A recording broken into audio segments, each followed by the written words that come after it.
Hello everyone, welcome to channel learn with ease. आज का topic है डेथ ऑफ अ पार्टनर, जिसमें हम सॉल्व करेंगे question number 6, chapter 6 TS Grewal की बुक से, class 12 accounts. Online sessions, online classes के लिए आप मुझे इस नंबर पर व्हाट्सएप कर सकते हो अपना नाम और क्लास। अगर आप टीएस ग्रेवाल के साथ साथ डीके गोयल बुक को फॉलो कर रहे हो तो इसी चैनल की प्लेलिस्ट को क्लिक करो, आपको न्यू एडिशन के सॉल्यूशंस अपलोडेड मिलेंगे। साथ में ही कम्युनिटी सेक्शन में एमसीक्यूज मिलेंगे क्विज के फॉर्मेट में और एमसीक्यूज के सॉल्यूशन शॉर्ट्स में। तो बहुत कुछ है चैनल पर, विजिट द चैनल। अच्छा लगे तो शेयर और सब्सक्राइब जरूर करना। क्वेश्चन में 3 पार्टनर है X Y Z, profit sharing ratio 3:2:1। हर साल बुक्स को क्लोज किया जाता है 31 मार्च को और वाई की डेथ हो गई है 30 जून 2024 को। इस टाइम पर गुडविल की वैल्यूएशन की गई जो कि 60,000 है और जो उसका शेयर ऑफ प्रॉफिट हमें देना है वो लास्ट ईयर के प्रॉफिट के बेस पर आपको कैलकुलेट करना है। दोनों के लिए जर्नल एंट्रीज क्या बनेगी, गुडविल और शेयर ऑफ प्रॉफिट के लिए, यही आपको बताना। तो सबसे पहले एक्स वाई जेड तीनों पार्टनर्स की प्रॉफिट शेयरिंग रेशियो 3:2:1 है। तो वाई के रिटायरमेंट के बाद एक्स और जेड रिमेनिंग पार्टनर आगे चल करके प्रॉफिट को किस तरह से बांटेंगे, कुछ भी क्वेश्चन में नहीं।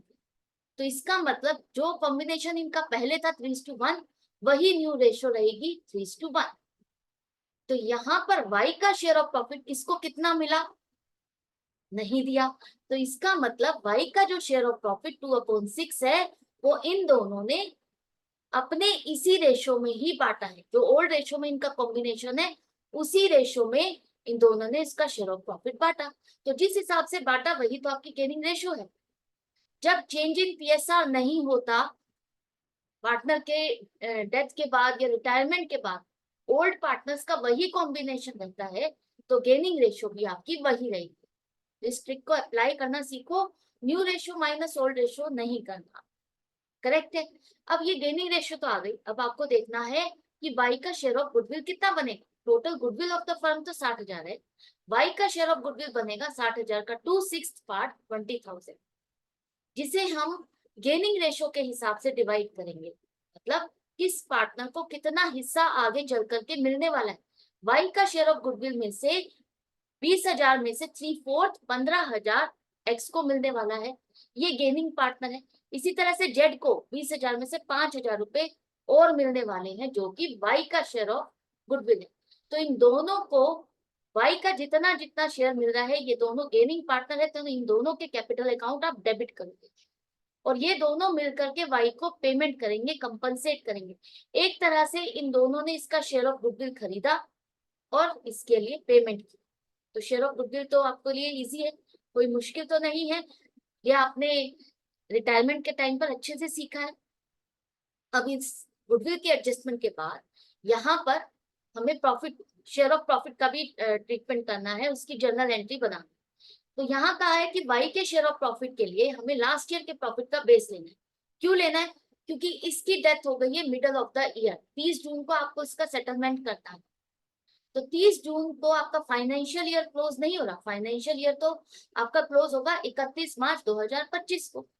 तो तब तक उसके क्लेम को सेटल करने के लिए आपको पिछले साल के प्रॉफिट का बेस लेना होगा, एस्टिमेटेड प्रॉफिट लेना होगा। तो जो कि पिछले साल का प्रॉफिट 1.5 लाख था, हमें चाहिए 3 महीने का प्रॉफिट 1 अप्रैल से 30 जून तक का। तो 1.5 लाख का प्रॉफिट पूरे साल का था और इसमें से 3 महीने का प्रॉफिट कितना बनेगा, 37,500। अब ये 37,500 का प्रॉफिट, इसमें किस किस का हिस्सा है, तीनों पार्टनर्स का हिस्सा है, एक्स वाई जेड तीनों का ही हिस्सा है ना। पूरे साल का प्रॉफिट था और पूरे साल के प्रॉफिट में 3 महीने का प्रॉफिट इतना और इसमें भी तीनों का हिस्सा है। तो आपको सिर्फ वाई का शेयर निकालना है, तो 37,500 मल्टीप्लाइड बाय 2/6 करोगे तो 12,500 रुपए इसका शेयर ऑफ प्रॉफिट बनता है, जो कि हमें इसे देना है। 3 महीने का जो हिसाब बनता है उसमें इसको देना है।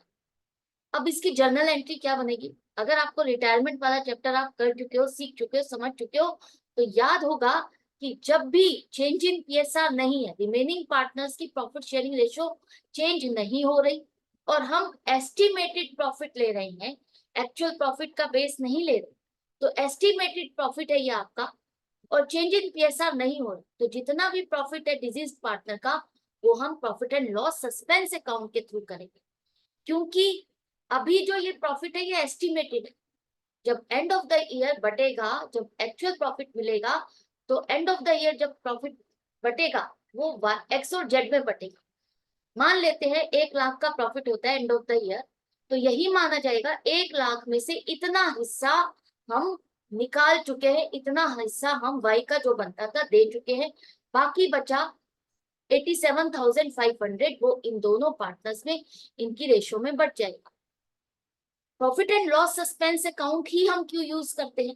क्योंकि ये मान के चल रहे हैं कि इतना हिस्सा हमने दे दिया। इसको हम बैलेंस शीट अब अगर बनाएंगे डेथ ऑफ अ पार्टनर के बाद, अगर आपकी न्यू फर्म की बैलेंस शीट कहा जाता है, तो इसे आप एसेट साइड पे शो करेंगे, profit and loss suspense account, correct है।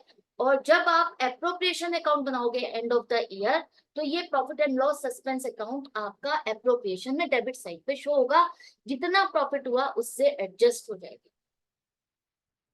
Profit and loss suspense account में ही हम क्यों डाल दें? क्योंकि ये जो खर्चा है एक तरह से एक तरह से ये खर्चा है ना, यह एक प्रॉफिट का हिस्सा है जो कि हमने दे दिया भाई को, तो इन एक्स और जेड के लिए तो ये खर्चा है, तो वो भी इनका इसी रेशो में बंटने वाला है और प्रॉफिट भी इसी हिसाब से बंटने वाला है, सेम है, पूरे साल ये सेम रहना है, कोई चेंज नहीं आ रहा।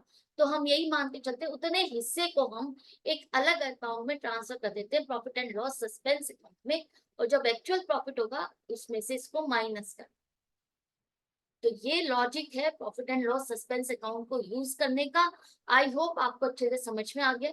आपको सिर्फ इतना याद रखना है कि जब चेंज इन पीएसआर नहीं हो रहा रिमेनिंग पार्टनर्स का, दूसरा एक्चुअल प्रॉफिट नहीं है एस्टिमेटेड प्रॉफिट है, तब आपको profit and loss suspense account के थ्रू ही शेयर ऑफ प्रॉफिट को ट्रांसफर करना है, उसी के थ्रू जर्नल एंट्री पास करना है। तो ये दोनों जर्नल एंट्रीज आई होप आपको अच्छे से समझ में आ गई है। मिलते हैं नेक्स्ट वीडियो में नेक्स्ट क्वेश्चन के साथ। अपनी प्रैक्टिस जारी रखना, मेरे साथ कनेक्टेड रहना। Goodbye and take care.